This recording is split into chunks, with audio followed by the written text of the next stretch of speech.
I'm trying to get to A with Briar. I mean, That was a sweet little fly right there, and then I missed the window. Damn it, that golden gun. Nice overkill, dude.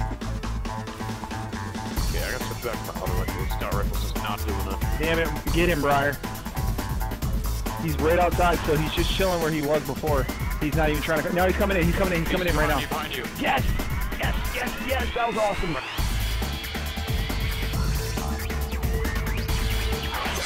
What's going on, guys? BriarRabbit here. That clip at the beginning of this video is absolutely why I love multiplayer gaming. I get such an adrenaline rush when I pull off like some crazy ass maneuver like that, you know, take out 4 guys in a row, protecting my flag, got my friends cheering me on, you know, like human beings are behind the controls of those enemy characters. It's just, for me, personally, it's just so much more rewarding than just killing a bunch of enemy, you know, idiot bots. You know, it's just so much more fun. I absolutely love it. And I've been having a blast with Destiny. You know, learning how to level up past level 20 has been a real fun, exciting experience. You know, sharing that experience with Robbie and Not Too Nerdy and the Beastly Gamer, we've been just having an absolute blast.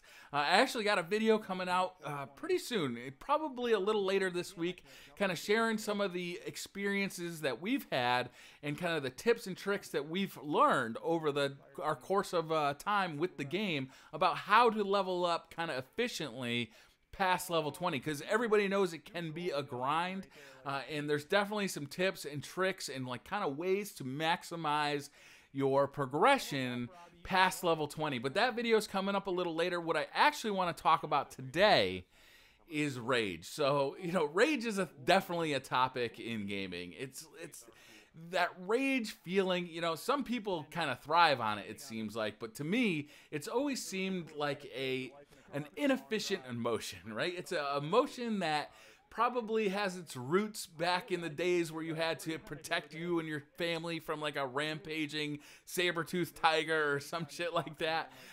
But now it just doesn't seem to have a really good place. That massive adrenaline rush seems to get you in more trouble than really just a calm, cool, and collected approach to whatever situation you're in would have. So I got a funny story today, and it kind of shows a failing on my part, but also kind of, you know, a nice way to think about rage and kind of a way to step back and think about it a little bit better. So today, my boss pulled a real bad move, right?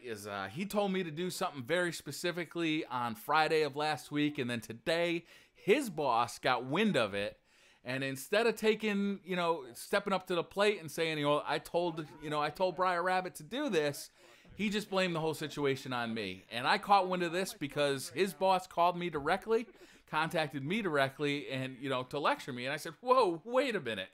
This was not my doing. So I call up my boss, and I'm like, hey, what are you doing, man? And I was pissed, right? I was super mad, and I confronted him. I argued with him. And he had no option but to become defensive, because the way I confronted him was just mad, right? I was just mad. I did not give him time to speak. I just said, hey, you messed up here, you know, and I was pissed. And ultimately, I did not feel satisfied. I did not feel like we had moved past this part of our relationship. I did not feel like I had gotten anything out of this argument other than just arguing for argument's sake. I was still mad after I talked to him. I was still pissed. And I'm sure he felt the same way. Like, why is this guy calling me, just yelling at me? He's supposed to be my employee, right? So it was a bad interaction altogether. I just felt dumb for doing it, right? I definitely could have looked at this situation differently.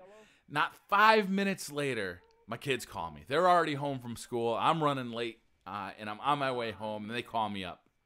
They say, here's what happened. We got in an argument. You know, the one kid threw the books on the floor. The other one pinned the other one down. You know, it became this confrontation. And I'm like, oh, great. I'll be home in 20 minutes. I'll talk to you about it when I get home. And I'm thinking to myself, oh, great. You know, like I'm not already having a bad day. Like, I'm not already mad enough. Now I got to go home and yell at the kids for this, right? Because it's totally unacceptable to any kind of, like, violence in our household is not going to be acceptable in any way. And there's definitely going to be a huge punishment coming down. And I'm steamed. I'm already steamed from my argument with my boss, and now I'm more steamed because the kids are getting in fights at home. But luckily for me, and probably for the kids, I had about 20 minutes to think about it because I had to drive home. And on that ride home, I'm thinking to myself, what am I going to teach my kids out of this? What conversation am I going to have with my kids? They're doing exactly what I just did. They're escalating a situation instead of solving it, right? So I came home and I had a little bit of time to think. I relaxed a little bit and I asked them, what happened? And, Kid A was mad because Kid B was being kind of rude. So Kid A threw Kid B's books on the ground. And that really pissed off Kid B. So Kid B tackled Kid A and pinned him to the ground. And, it just escalated into this physical confrontation, which is just absolutely unacceptable. So I said, hey, you guys can't do this, right? Now you're both in trouble, right? Nobody wins this situation. If at any time either one of you had just stepped back and said, okay, I can see that the other kid is really pissed off. Just relax a little bit. I'm going to walk away. I'm going to de-escalate this situation. I'm just going to let him relax. I'm going to let cooler heads prevail. Then that kid would have stayed out of trouble. And I presented that situation to him. I said, hey, which would you have preferred? Kid B, if Kid A had thrown your books on the floor and you had just said, okay, I'm out of here. If you hadn't tackled him and pinned him to the floor, do you think you would have been in any trouble? No, you would have been in the computer room playing Minecraft while I was talking to Kid A. And to Kid A, I said, look, if your brother was being rude and you weren't, you didn't go ahead and shove all his books on the floor, do you think that you'd be getting in trouble right now? No, you wouldn't. You would have been off scot-free. The whole situation would have just disarmed itself. Maybe in 10 minutes, when Kid B was a little bit cooler, when the confrontation wasn't happening anymore, the whole thing would have just diffused itself and nothing would have happened. So I told them that. And I think they got it. But did I get it? That's what my question is. The next time I get in a confrontation with my boss or with some other person in my life, am I going to be able to have that cooler head and step back from the situation and just say, okay, I'm not going to get anywhere by just yelling and being, flying off the handle. Can I just let a cooler head prevail and try and get what I want out of this situation by just waiting a bit? By just letting this whole situation calm down. Because that's really going to get you further in life than just flying off the handle all the time and just yelling at people and, being mean and, just using angry language. It's just better. It's just a better way to conduct yourself, to get what you want.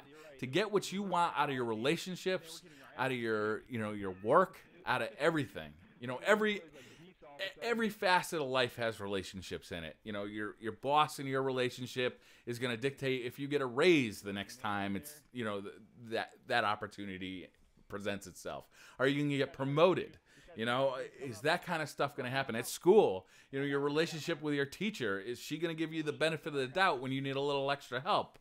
Or when you're unsure about something, is she going to be able to, help you out there? With your parents, the next time you're telling your parents a story and you show that you haven't flown off the handle and that you're having a rational conversation, are they going to give you the benefit of the doubt there?